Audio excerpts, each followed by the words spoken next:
Boa noite, irmãos. Boa noite, irmãos.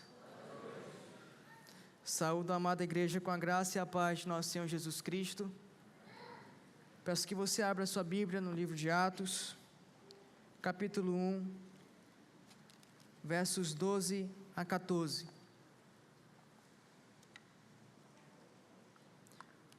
Atos, capítulo 1, versos 12.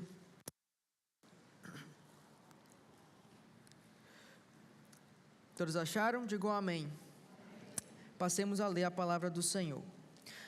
Então os apóstolos voltaram do Monte das Oliveiras para Jerusalém. A distância até a cidade é de cerca de 1 quilômetro.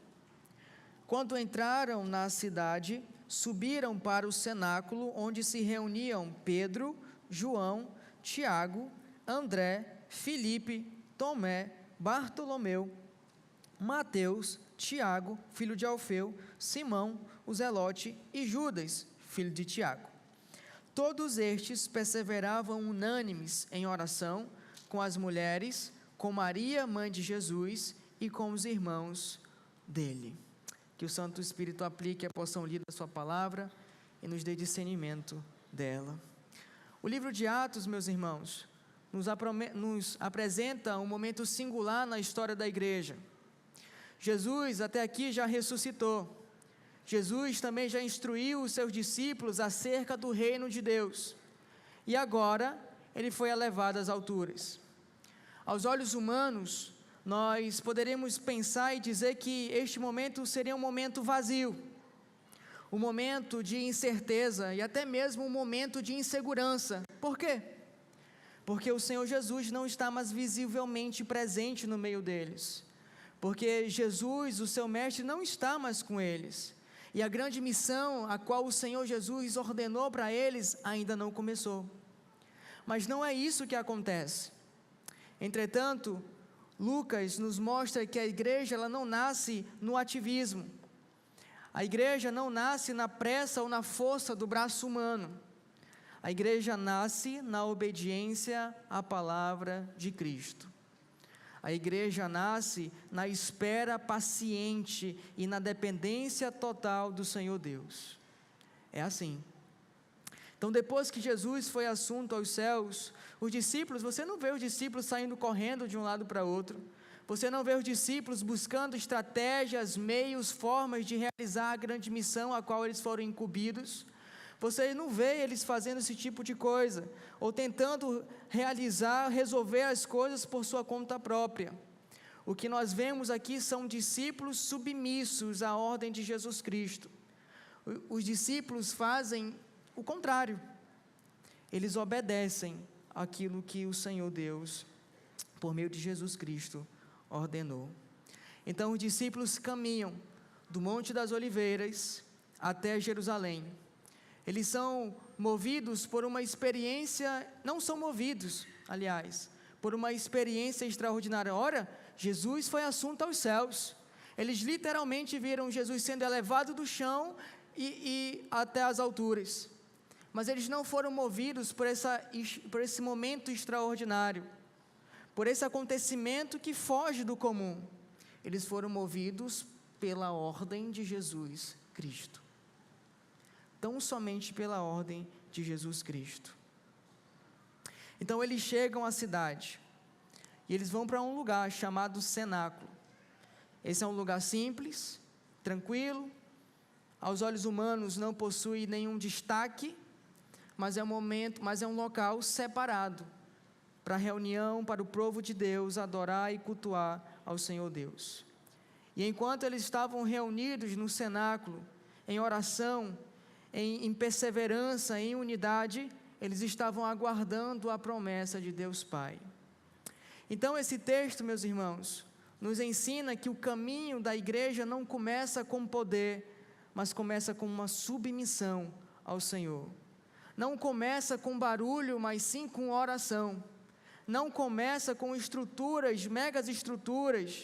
megas prédios, mas com pessoas que dependem totalmente de Deus. E antes do Espírito Santo descer, a igreja deve aprender a esperar. Antes de testemunhar ao mundo, a igreja precisa aprender a dobrar os seus joelhos e orar. E é sobre essa igreja obediente, é sobre essa igreja reunida, e é sobre essa igreja perseverante, que Atos capítulo 1, versos 12 a 14 nos fala. E nós somos convocados nessa noite a viver todas essas verdades. Então, se você anota, a estrutura segue da seguinte maneira: palavras que se destacam em cada versículo. No versículo 12, obediência. No versículo 13, comunhão. E no versículo 14, oração. Tendo dito isto, peço que você novamente olhe para a sua Bíblia e com atenção para o versículo 12 e passemos à exposição dessa noite. Então os apóstolos voltaram do Monte das Oliveiras para Jerusalém. A distância até a cidade é de cerca de 1 quilômetro. Se nós olharmos para o final do capítulo 24 de Lucas, do Evangelho de Lucas, nós veremos que os discípulos estavam nas proximidades de Betânia, situada ali mais precisamente no lado oriental do Monte das Oliveiras, é o que diz Lucas 24, 50. Então Jesus os levou para fora, até Betânia, e erguendo as mãos, os abençoou.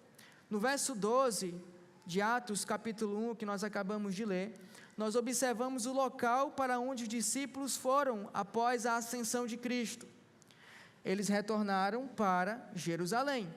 Foi essa cidade a qual o Senhor ordenou que eles permanecessem, que eles ficassem até o cumprimento da promessa. E essa verdade você encontra no versículo 4 e versículo 5 de Atos capítulo 1. Olha aí na sua Bíblia. E comendo com eles, deu-lhes esta ordem: não se afastem de Jerusalém, mas esperem a promessa do Pai, a qual vocês ouviram de mim. Versículo 5. Porque João, na verdade, batizou com água, mas vocês serão batizados com o Espírito Santo dentro de poucos dias. Então essa é a promessa, essa é a ordem a qual o Senhor deu aos seus discípulos. Então, passados aqueles primeiros momentos em que os discípulos estavam ali extasiados com a subida de Cristo, com os seus olhos fixos no céu, vendo que Jesus literalmente for erguido do chão e levado às alturas, eles são despertados por uma palavra angelical. Olha o versículo 11 do capítulo 1. E lhes disseram: homens da Galileia, por que vocês estão olhando para as alturas? Esse Jesus que foi levado do meio de vocês para o céu, virá do modo como vocês o viram subir. Então essa palavra não apenas chamou a atenção deles, mas redirecionou o olhar deles para aquilo que é mais importante. Não para a experiência, não para o momento sobrenatural que eles acabaram de presenciar, mas sim para a ordem de Jesus Cristo. Mas sim, atentando, foram redirecionados a obedecer a ordem de Jesus Cristo. E é isso que eles fazem. Eles caminham e andam do Monte das Oliveiras até a cidade de Jerusalém. E de acordo com o versículo 12, a parte B diz que a distância até a cidade é de cerca de 1 quilômetro. Em algumas versões você pode encontrar também jornada de um sábado, né? Então, que equivale ao percurso que um judeu poderia caminhar no sábado sem quebrar ali a observância da lei conforme a tradição judaica.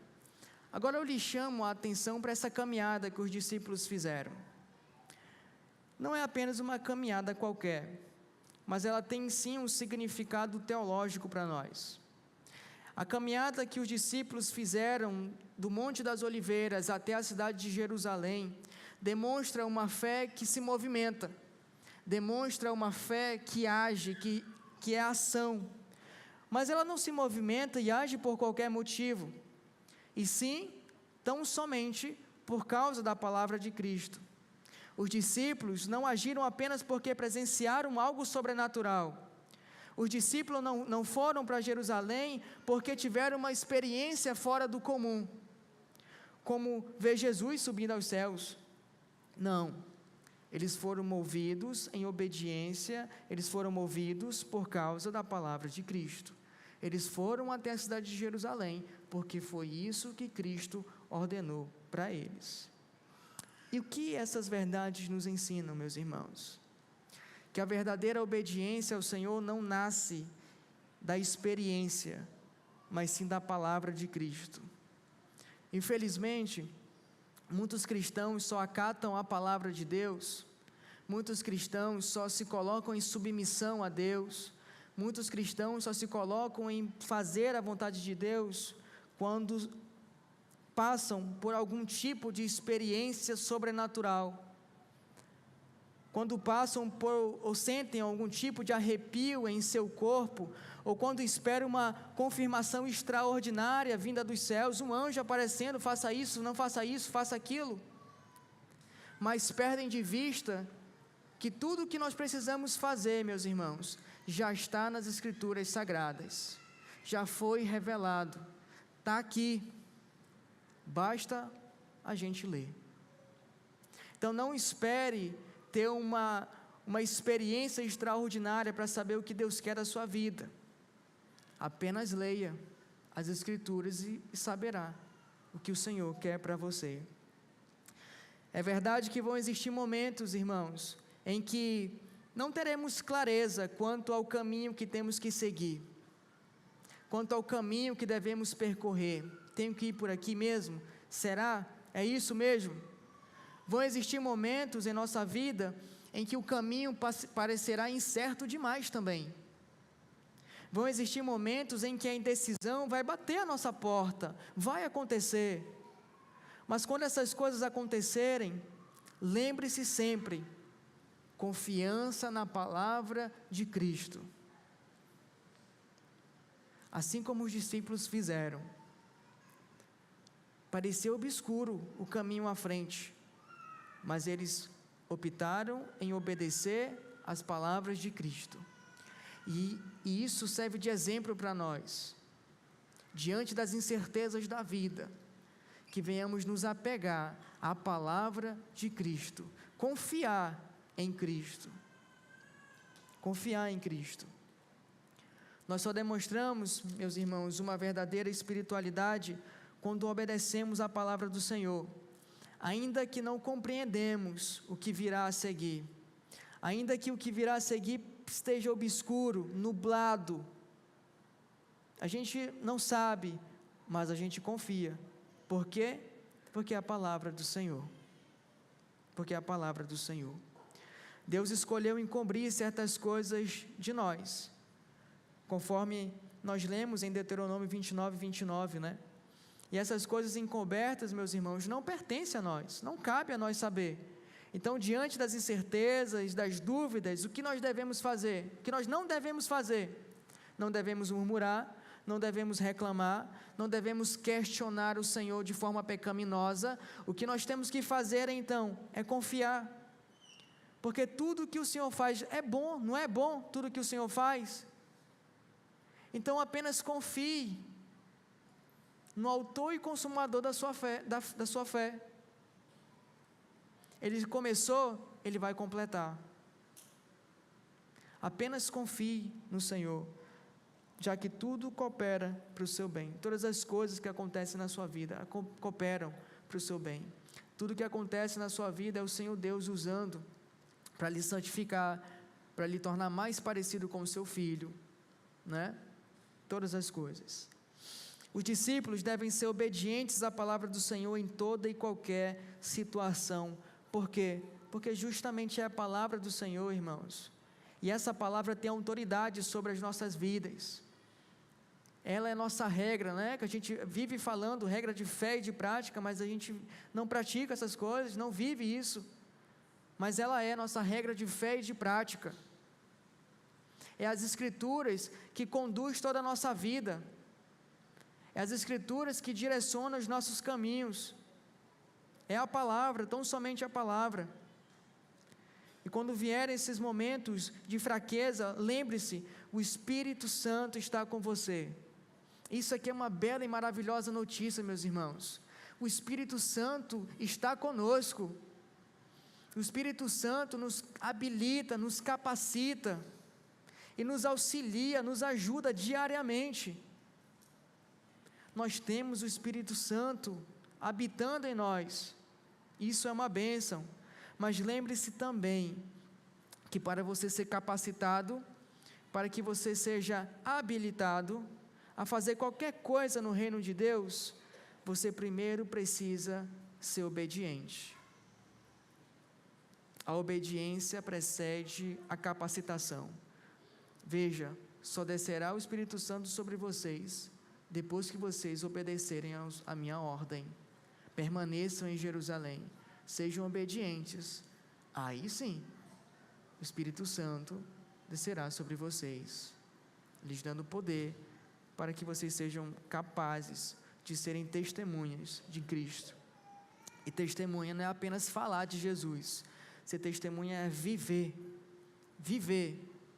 e estar disposto até mesmo a perder a própria vida, por amor a Cristo, perder a própria vida, por amor ao Evangelho, perder a própria vida, para que o reino continue avançando, que o Evangelho continue avançando, e isso é ser testemunha, mas para isso precisamos primeiro ser obedientes.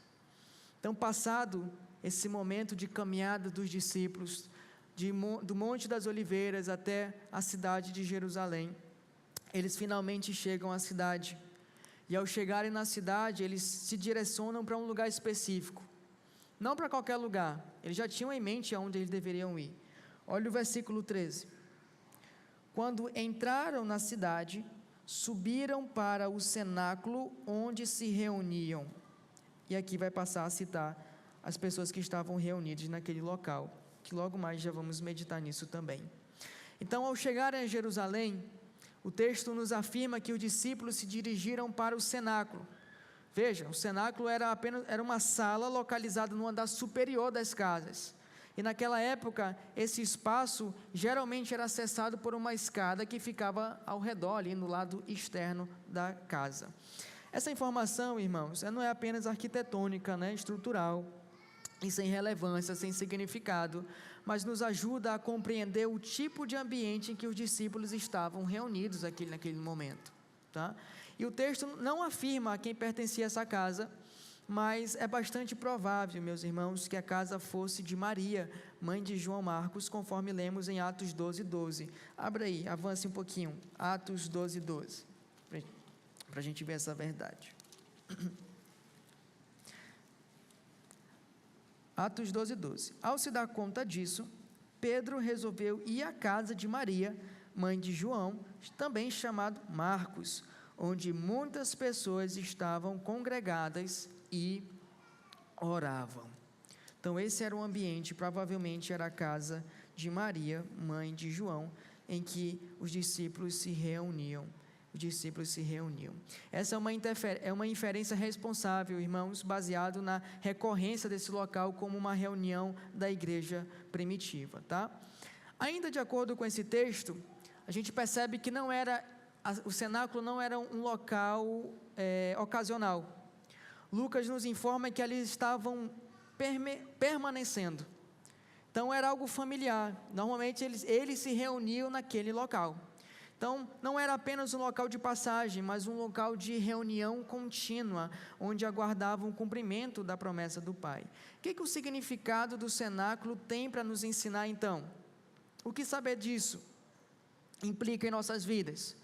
O texto, irmãos, ele não apresenta o cenáculo aqui como um local sagrado em si mesmo, mas como um espaço separado para buscar a Deus, um espaço reservado para buscar a presença do Senhor, para cultuar ao Senhor. E isso nos ensina que a igreja não é prédio, a igreja não é estrutura, nada disso. Só existe igreja, irmãos, quando o povo de Deus se reúne para adorá-lo. Isso é igreja. O que torna o local significativo não é a estrutura, não é a sua aparência, mas sim as pessoas que se reúnem naquele local, crentes verdadeiros que se reúnem naquele local para cultuar, para glorificar, para render glórias ao Senhor. É isso que torna o lugar sagrado, santo, significativo. são as pessoas que se reúnem lá, e não o espaço em si. É isso que o que significa o cenáculo tem a nos ensinar. Isso nos ensina também que não existe um lugar exclusivo onde Deus se faz presente, meus irmãos. O próprio Jesus afirmou que os verdadeiros adoradores adoram o Pai em espírito e em verdade. É o que João capítulo 4, versículo 20 e 24 diz, eu vou ler para você. Nossos pais adoravam neste monte, mas vocês dizem em Jerusalém, que em Jerusalém é o lugar onde se deve adorar. Jesus respondeu, mulher, acredite no que digo, vem a hora em que nem neste monte, nem em Jerusalém vocês adorarão o Pai. Vocês adoram o que não conhecem, nós adoramos o que conhecemos, porque a salvação vem dos judeus. Mas vem a hora, e já chegou, em que os verdadeiros adoradores adorarão o Pai em espírito e em verdade, porque são esses que o Pai procura para seus adoradores. Deus é espírito, e é necessário que os seus adoradores o adorem em espírito e em verdade. Ao longo da história, meus irmãos, muitas igrejas começaram a se reunir em locais simples, casas, garagens, espaços ao ar livre, e à medida que foram sendo fiéis ao Senhor, o Senhor foi os abençoando, de modo que ao longo do tempo os permitiu ter, sim, boas estruturas. Mas o que nós aprendemos é que o cenáculo era um local simples, esteticamente falando, não tinha nada de belo, nada que chamasse a atenção das pessoas, nada que chamasse a nossa atenção, mas ali tinha sim uma igreja verdadeira, ali tinha cristãos genuínos, que estavam orando sem cessar, e enquanto aguardavam e esperavam ansiosamente a vinda do Espírito Santo, enquanto aguardavam o cumprimento da promessa que Jesus Cristo fez para eles. Igreja não é o prédio, mas sim os crentes que se reúnem para cultuar ao Senhor. Olhe para os nossos irmãos que sofrem perseguição. Essa verdade, quando a gente passa a analisar isso, se torna ainda mais evidente, né? Porque muitos deles não podem se reunir livremente, muitos deles não têm a liberdade que eu e você ainda temos. Veja só, estamos todos aqui reunidos na casa do Senhor, a gente orou, a gente cantou, a gente leu as Escrituras, estamos ouvindo as Escrituras, e não tem ninguém nos perseguindo, e não tem ninguém nos impedindo. Mas os nossos irmãos que sofrem perseguição, eles se encontram em casas, em porões, em salas escondidas, se reúnem em secreto, porque eles não podem fazer isso daqui, que está acontecendo. Mas ainda assim, ali está a igreja do Senhor Jesus Cristo, e a presença de Deus é real naquele local. Então aqui já até como uma aplicação para você, valorize a liberdade que em nós ainda temos de cultuar o Senhor livremente. Congregue, seja fiel, valorize esses momentos que nós temos, valorize os momentos de comunhão que a igreja oferece, porque chegará um momento que a gente não terá mais esse prazer e esse privilégio de estarmos todos aqui reunidos nesse local.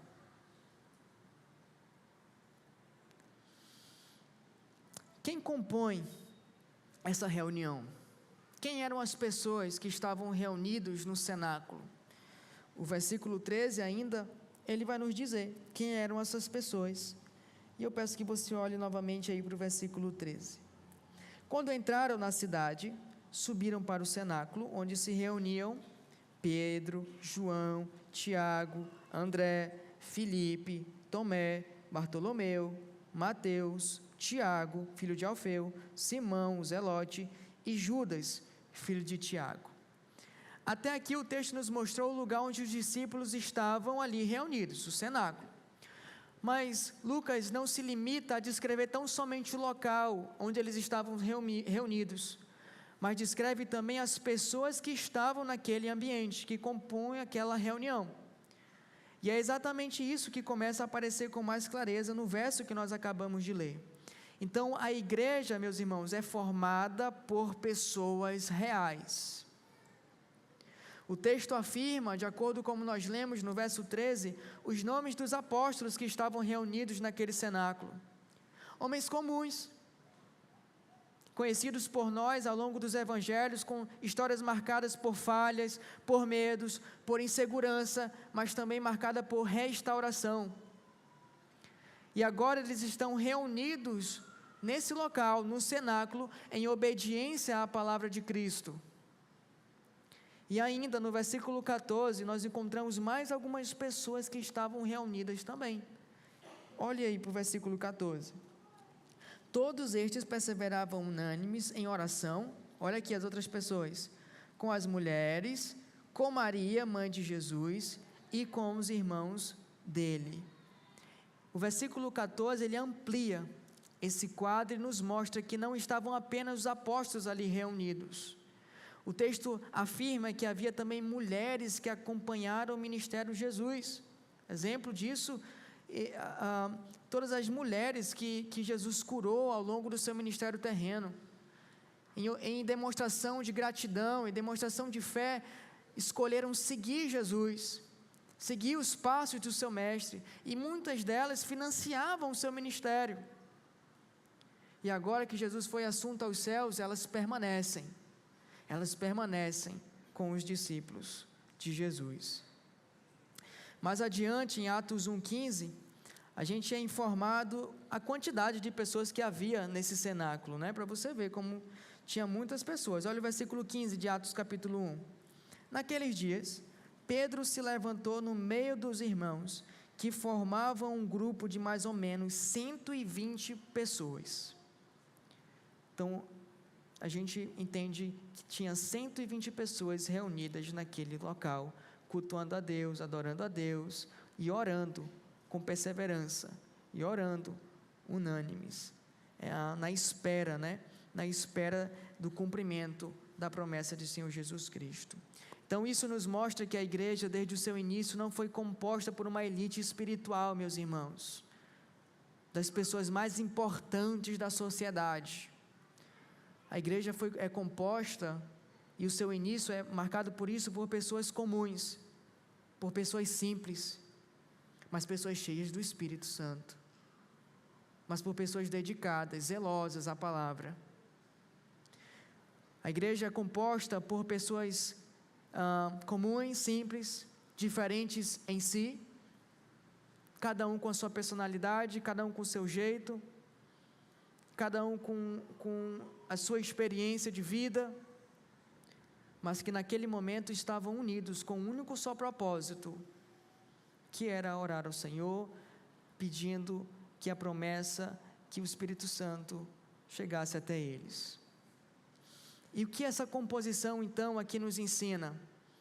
O que saber das pessoas que estavam reunidas naquele local tem para nos ensinar? Quais verdades implicam isso em nossas vidas? Isso nos ensina que a igreja, irmãos, é formada por pessoas reais, pessoas que têm histórias distintas, por pessoas que passaram por experiências diferentes e trajetórias marcadas pela graça de Deus. Nós somos diferentes uns dos outros, não somos iguais, viemos de culturas diferentes, temos jeitos diferentes, mas aquele povo, naquele momento, aquelas pessoas naquele momento estavam se reunindo com um único propósito, que era a adoração a Cristo. Então, nós somos um corpo apenas, não porque nós somos iguais, nós somos diferentes, mas porque nós fomos alcançados pela mesma graça, irmãos. Nós somos diferentes, mas fomos alcançados pela mesma graça. Como nos lembra o apóstolo Paulo, Cristo, Ele é a nossa paz. Ele derrubou a parede de separação e nos reconciliou em um só corpo por meio da cruz. Abra a sua Bíblia em Efésios capítulo 2, versículo 14 e 16, por favor.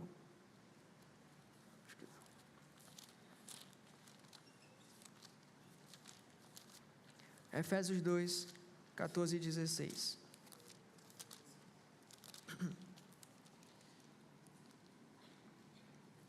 Diz assim: porque Ele é a nossa paz.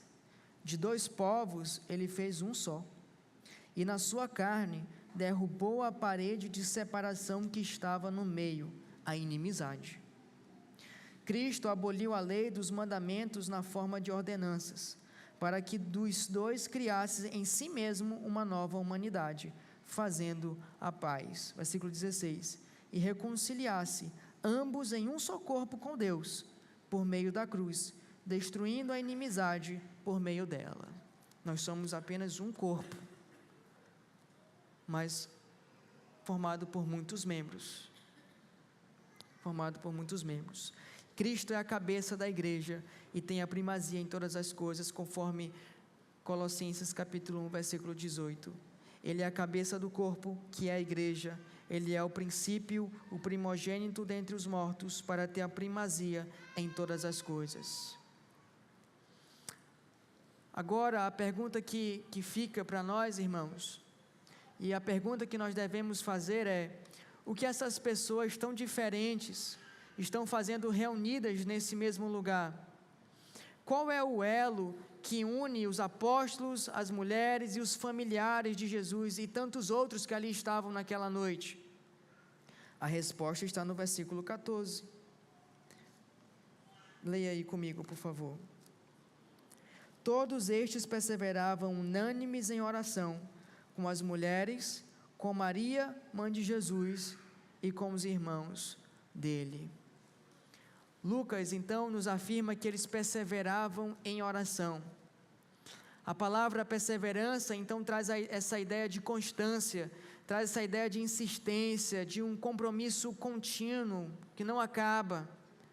Não se trata, então, de algo esporádico, ocasional, circunstancial. Não, eles perseveravam, eles continuamente faziam isso, o que? Oravam. A igreja de Jesus nasce orando, irmãos. Eles não vivem sem orar. A oração corre pelas suas veias. Era isso que eles faziam. E isso é uma exortação para todos nós. Devemos ser mais empenhados no exercício da oração. Nós queremos fazer muitas coisas pela força do nosso próprio braço. E esquecemos de levar tudo a Deus em oração primeiro. Nós queremos agir logo, apressadamente, resolver as coisas, e esquecemos de levar ao Senhor em oração, pedindo discernimento, pedindo sabedoria, pedindo a condução dEle. Nós precisamos ser pessoas que oram mais, que oram sem cessar, que oram em todo momento, independente da situação. É assim que nós precisamos ser. Eles não oravam apenas quando surgia um problema, ou quando estavam enfrentando algum tipo de crise. E infelizmente, muitas vezes nós só buscamos a Deus quando algo de ruim está acontecendo em nossas vidas. Nós só lembramos do Senhor quando estamos passando por alguma crise. Nós só lembramos do Senhor, de ir a Deus em oração, quando nós somos acometidos de uma doença. Quando o Senhor Deus envia sobre nós certas circunstâncias. Aí nós lembramos dEle, mas enquanto as coisas estão tudo bem, né? Não lembramos do Senhor. Esquecemos de agradecer, esquecemos de interceder uns pelos outros, e quando oramos é só pedido, a gente só pede, e agradece pouco. Essa não pode ser a nossa postura. Nós temos muito mais a agradecer a Deus do que pedir. Há mais motivos, há mais razões para agradecer do que pedir. Que sejamos mais gratos ao Senhor. pessoas que buscam a Deus quando as coisas apertam, mas não era assim que funcionava para eles.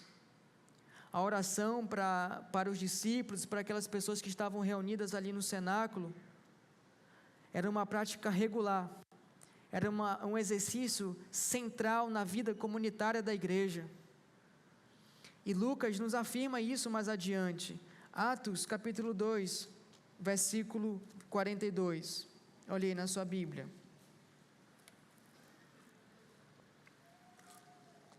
Atos 2, 42. E perseveravam na doutrina dos apóstolos, e na comunhão, no partir do pão, e nas orações. Portanto, o texto afirma que a oração não era um acessório da igreja, mas um dos seus pilares. A oração, meus irmãos, era aquilo que sustentava a congregação. A oração, ela nos fortalece. A oração nos sustenta. O que isso nos ensina, então, sobre a oração? Se é por meio da palavra, que nós ouvimos a voz do Senhor, é por meio da oração que nós falamos com Ele. É por meio da oração que nós compartilhamos as lutas, as dores, as dificuldades, as aflições, as angústias ao Senhor. Por causa do sacrifício de Cristo, nós temos hoje livre acesso ao Pai, irmãos. Não é necessário mais ter um mediador humano para levar os nossos pedidos, as nossas questões ao Senhor.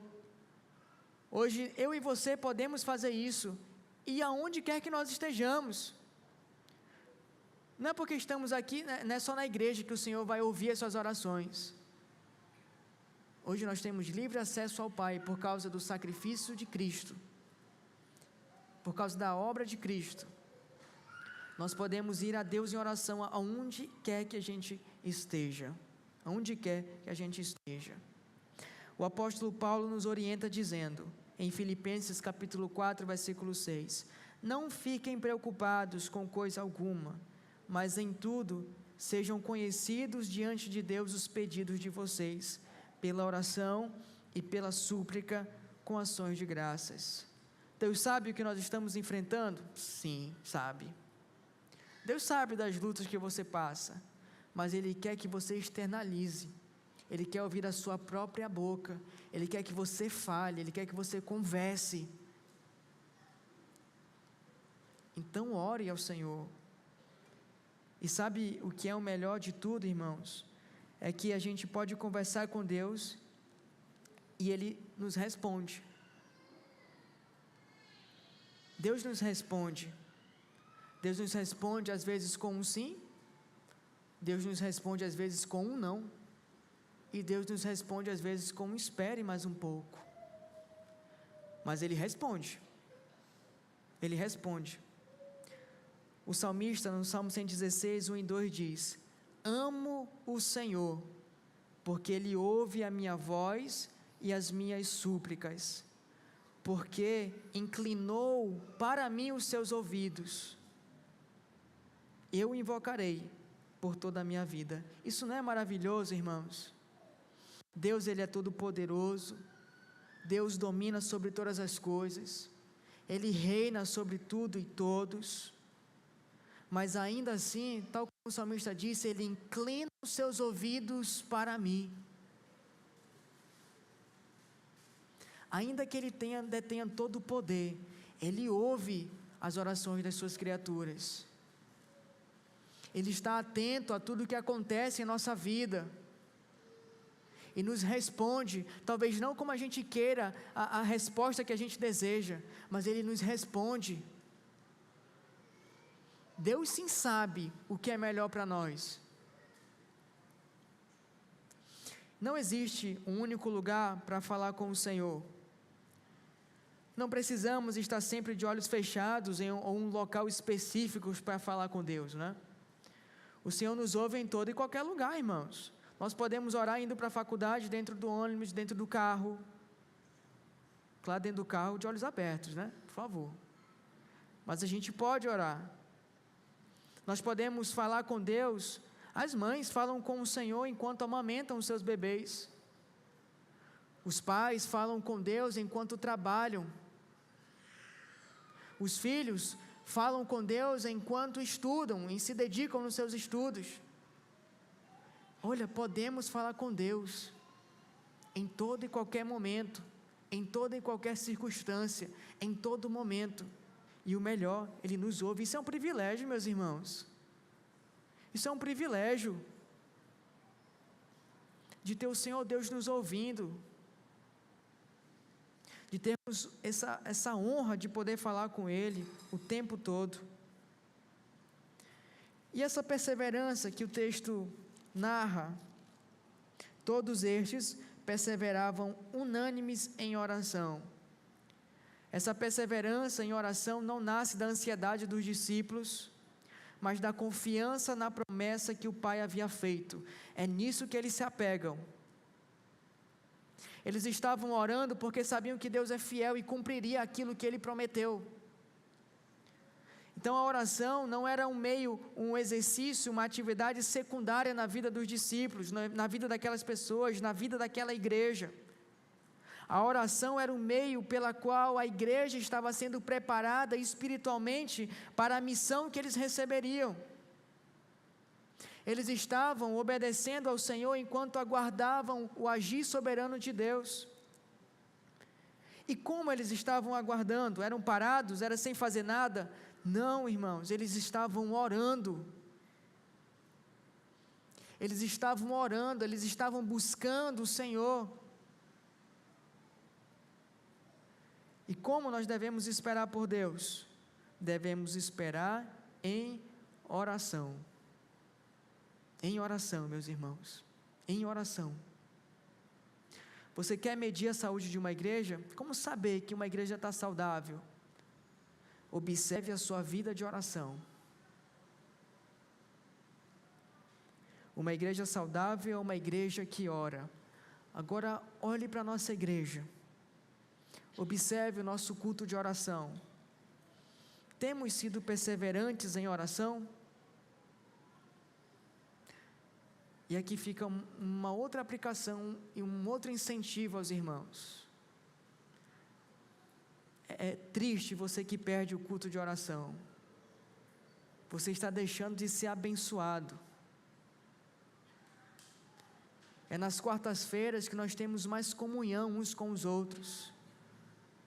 É na quarta-feira onde nós podemos ouvir a dificuldade do outro e podemos compartilhar a nossa dificuldade também. E ser abençoado pela vida do outro. Porque estamos orando uns pelos outros. Não despreze o culto de oração. Entenda que seguir Cristo tem um custo. Às vezes a gente chega cansado do trabalho, fadigado, estressado, mas não deixe de vir. Perca coisas, saiba perder coisas para buscar ao Senhor. Se reúna. Você está deixando de ser abençoado quando você não vem ao culto de oração. E os irmãos que frequentam sabem como é enriquecedor, como é abençoador estar aqui na quarta-feira. Então fica aqui um incentivo para os irmãos. Uma pessoa que ora é uma pessoa dependente. Orar é admitir a dependência. Quando não oramos, estamos dizendo: olha, não preciso do Senhor. Eu posso fazer qualquer coisa com a força do meu próprio braço. Quando a gente não ora, ainda que de forma inconsciente, nós estamos dizendo: eu sou autossuficiente. Não preciso de ti. Mas quando a gente se coloca para orar, quando a gente dobra os nossos joelhos para orar ao Senhor, nós estamos declarando o quê? Nós precisamos de Ti. Nós precisamos de Deus. E sem Deus, irmãos, nós não podemos fazer absolutamente nada em nossas vidas. Nada avança, nada progride. Nós precisamos de Deus. nós só existimos por causa dele, porque ele nos sustenta dia após dia. Se ele tira a mão dele de nossas vidas, estamos perdidos. Porque nós não somos independentes. Nós somos seres dependentes de Deus. E demonstramos essa dependência quando nós oramos. Quando nós oramos. O vigor da missão e a fidelidade no testemunho dependem da comunhão constante da igreja com Deus. E é por isso que a Escritura nos exorta. Colossenses capítulo 4, versículo 2 diz: continuem a orar, vigiando em oração com ação de graças.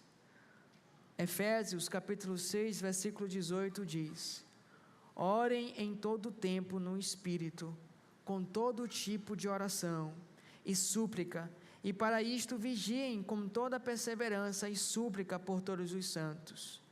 E 1 Tessalonicenses capítulo 5, versículo 17 diz: orem sem cessar.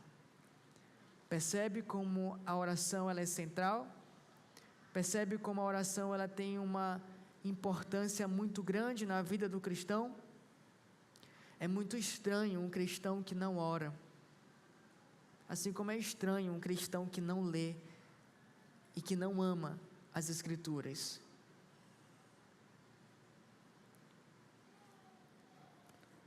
Lucas também nos afirma, meus irmãos, que eles perseveravam, unânimes. O que significa? Primeiro, o que não significa? Não significa que todos pensavam exatamente igual, ou que tudo que havia, ou em tudo que não havia diferenças entre eles. Não. O que o texto está afirmando é que havia unidade de coração, uma unidade de propósito, uma unidade de direção. Havia uma unidade em oração. Eram pessoas distintas, diferentes umas das outras, pensavam diferentes, mas que eram unidas com um único propósito: orar ao Senhor. Havia uma unidade ali, porque todos oravam juntos. Eles não estavam reunidos no cenáculo para discutir ideias pessoais. Eles não estavam reunidos ali para debater sobre seus interesses particulares. Eles estavam reunidos ali porque eles entendiam que precisavam do Senhor, porque eles entendiam que dependiam de Deus para tudo em suas vidas. E eles sabiam que sem o Espírito Santo, eles não poderiam fazer absolutamente nada. Sem a capacitação do Espírito, sem a direção do Espírito, eles não poderiam avançar. Sem a capacitação e habilitação do Espírito, eles não poderiam cumprir com a missão a qual Cristo ordenou. Era isso que os unia. Era esse o propósito a qual eles estavam perseverando unânimes em oração. E o que essas verdades nos ensinam sobre a unidade da igreja? O orgulho divide, mas a oração une. O orgulho gera disputas. O orgulho gera contendas. O orgulho gera separação. E olha o que a palavra de Deus diz sobre o orgulho. Provérbios 13:10. Da soberba só resulta a discórdia. E olha a mensagem que Deus tem para os soberbos. Tiago 4:6. Deus resiste aos soberbos, mas o que Ele faz com os humildes? Mas concede graça aos humildes. Uma pessoa que é cheia de si, uma pessoa que tem um pensamento elevado de si mesmo, gera e causa muitos problemas. Mas quando nós estamos juntos, orando juntos, nós somos levados à verdadeira humildade.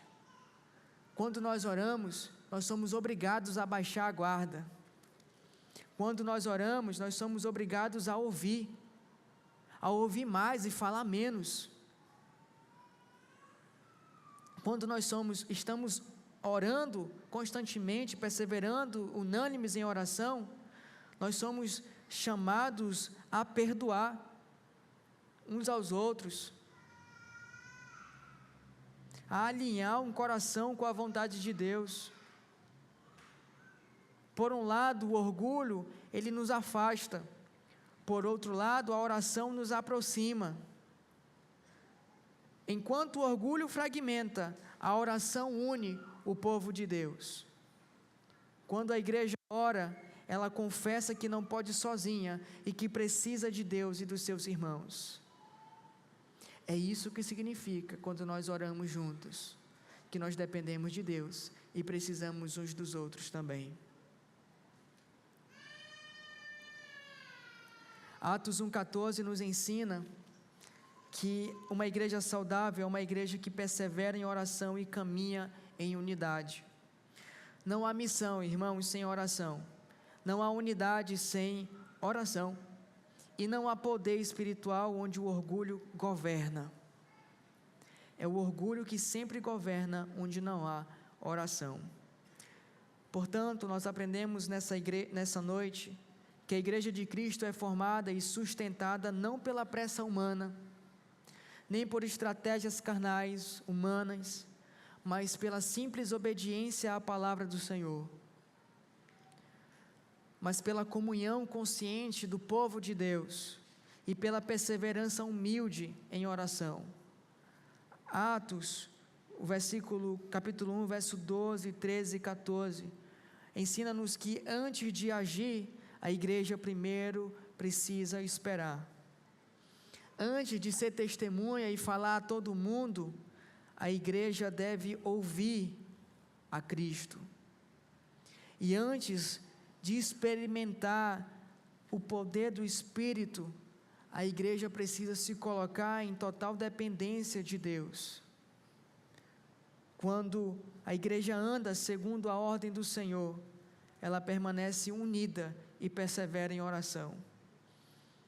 Quando a igreja anda segundo a ordem do Senhor, ela se encontra exatamente no lugar onde Deus quer que elas estejam. Quando a igreja anda segundo a ordem do Senhor, ela se encontra exatamente no lugar onde Deus age, onde Deus cumpre suas promessas e manifesta a sua glória. Que aplicações nós temos para a nossa vida, além daquelas que foram dadas durante o sermão? Pelo menos 3 aplicações. Obedeça à palavra de Cristo. Se coloque em submissão à palavra de Cristo. Não questione, não duvide, não reclame, não murmure, apenas obedeça. Foi isso que os discípulos fizeram. Obedeceram, sem questionar. Eles foram.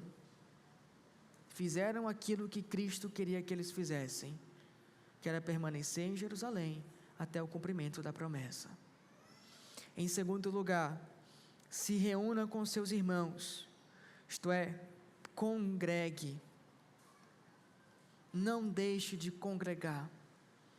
Não despreze o dia do Senhor. O dia do Senhor não é um dia qualquer da sua semana. É um dia especial, um dia reservado, então não trate o dia do Senhor com leviandade. Leve o dia do Senhor, encare o dia do Senhor com seriedade, meus irmãos. Com seriedade. Venha aos cultos de oração, para orarmos uns pelos outros. Então se reúna com seus irmãos, congregue, tenha comunhão uns com os outros. E por fim, persevere em oração. Que nunca venhamos deixar de orar. Que nunca venhamos deixar de falar com Deus. Que possamos buscar o Senhor, seja nas dificuldades, ou seja quando as coisas estão indo bem, em todos os momentos. Sejamos agradecidos ao Senhor, e essa é uma oração que devemos fazer, ainda que as coisas não estejam acontecendo, indo tão bem, ainda que estejamos sendo acometidos por uma dificuldade, por uma luta, ou seja o que for, que possamos ser agradecidos ao Senhor por isso, porque se estamos passando por certas situações, e por difíceis às vezes, é porque o Senhor está usando aquilo para nos moldar. É porque certamente há coisas em nossas vidas que estão nos impedindo de sermos mais parecidos com Cristo. e o Senhor envia sobre nossas vidas certas situações, para que possamos aprender a depender tão somente dEle. Então, assim como aquelas pessoas, perseverem em oração. E lembre-se que todas essas coisas que nós ouvimos, tudo isso é possível somente por meio da atuação do Espírito Santo. Por meio da atuação do Espírito Santo em nós.